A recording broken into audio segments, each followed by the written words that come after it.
Just recently, Evans called a Biloxi reporter from prison and gave names, dates, and places in the disappearance of at least 3 girls. Leroy Martin. Family man Leroy Martin was working at a textile mill in South Carolina when he embarked on his killing spree. Between May 1967 and February 1968, Martin abducted and killed 4 females, 2 of whom were teenagers. And I was getting a little eerie feeling as we got deeper into the woods, and finally one of the deputies said, "Here she is," and she was covered up with some brush.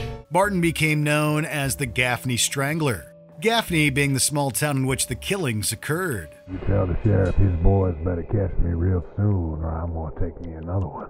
Why don't you just turn yourself in? Nah, y'all gonna have to hunt me down and shoot me dead like the dog I am. He was eventually arrested in February 1968 and given 4 life sentences, 1 for each of his victims. Martin was serving time in the state's Central Correctional Institution when he was stabbed and killed by another inmate named Kenneth Rumsey. Donald Leroy Evans.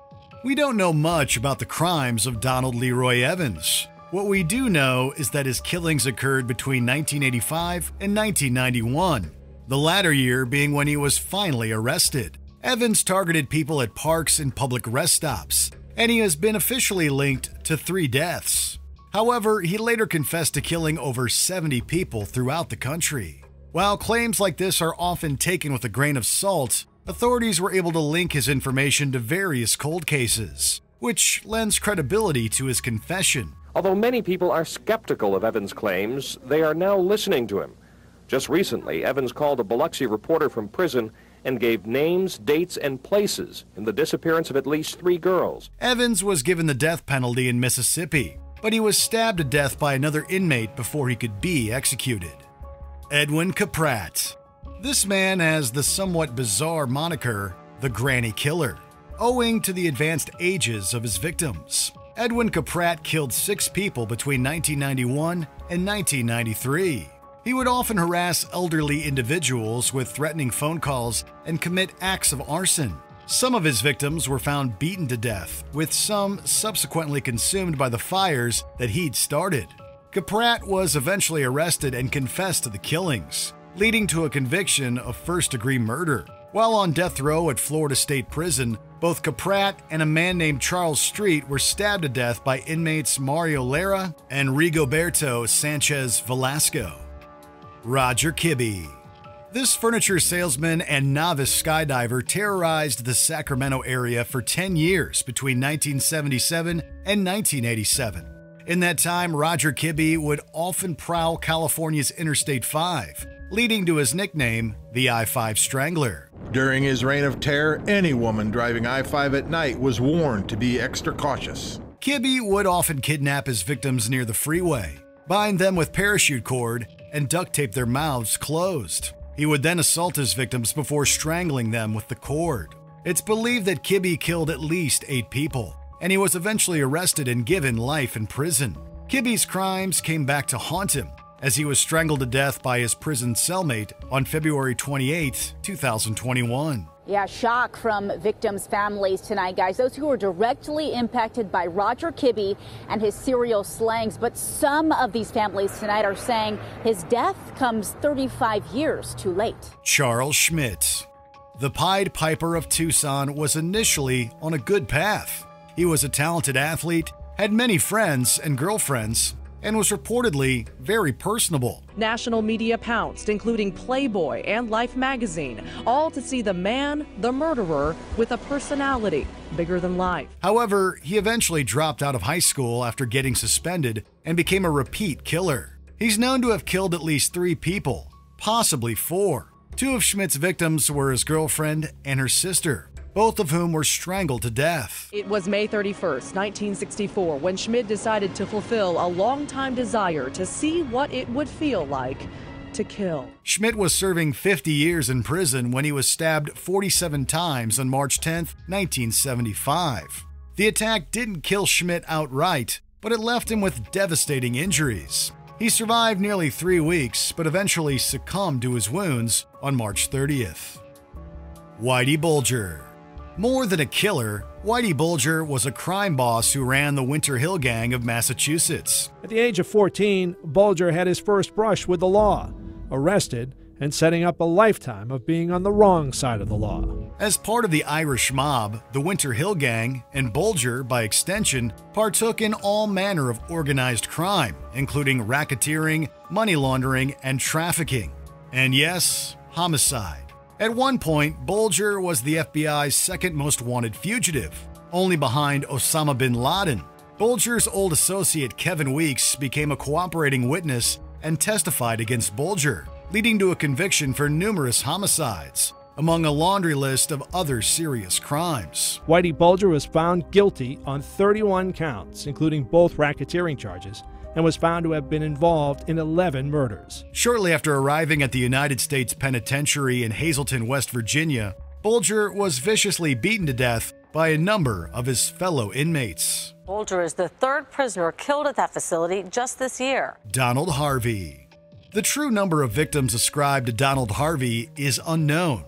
Between 1970 and 1987, the Angel of Death worked as a hospital orderly and killed anywhere between 37 and 87 people. He was officially convicted of the former amounts, but he claimed the latter is more accurate. He was quite bizarre, and on certain levels, raised some doubts as to whether or not this guy was reciting some sort of fantasy. Harvey used many methods to dispose of his sick patients, including cyanide poisoning, turning off their ventilators, and suffocating them with a pillow. His crimes were eventually discovered in March of 1987, when an autopsy revealed cyanide in one of his victims. The orderly confessed soon thereafter.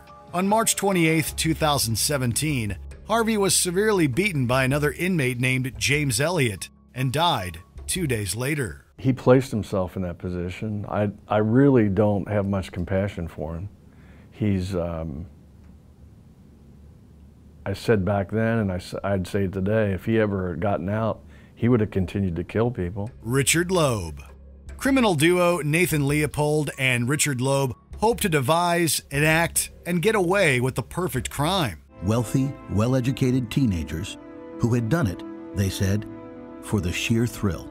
They decided to kidnap and kill a teenager named Bobby Franks, and they famously enacted the plan on May 21, 1924. A ransom note had been sent to his parents, but before they'd had a chance to pay, the kidnappers had killed their son. The incident resulted in widespread media attention and was even deemed the crime of the century. I think that the murder said something to people about American society.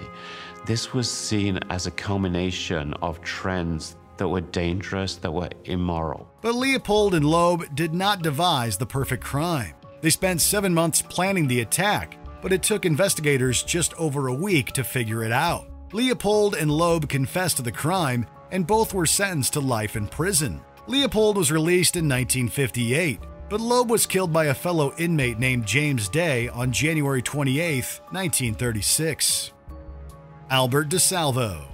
A man known as the Boston Strangler prowled the city in the early to mid-60s and killed 13 women. They were young and old, black and white. As the number of victims grew, police became more and more frustrated. While no one knows for sure, these crimes are largely attributed to Albert DeSalvo. DeSalvo confessed to the killings, but the revelation remains controversial and disputed. However, DNA officially linked DeSalvo to one of the Boston Strangler's victims in 2013, lending credence to the possibility that he killed all 13. It would appear to definitively determine, in fact, that Albert DeSalvo was the killer of Mary Sullivan. In November 1973, DeSalvo was stabbed and killed while serving life for assault. While he was never officially convicted, the primary suspect in the stabbing is a Winter Hill Gang associate named Robert Wilson. Jeffrey Dahmer. Perhaps the most infamous serial killer in American history, Jeffrey Dahmer killed 17 people throughout his life, with 16 of these killings occurring between 1987 and 1991. The majority of those murders happened in an apartment near the Marquette campus. Dahmer was officially captured on the night of July 22, 1991, and was given 16 life sentences. He served his time in Wisconsin's Columbia Correctional Institution, where he came into contact with a man named Christopher Scarver. Scarver was also serving life for killing a man in 1990.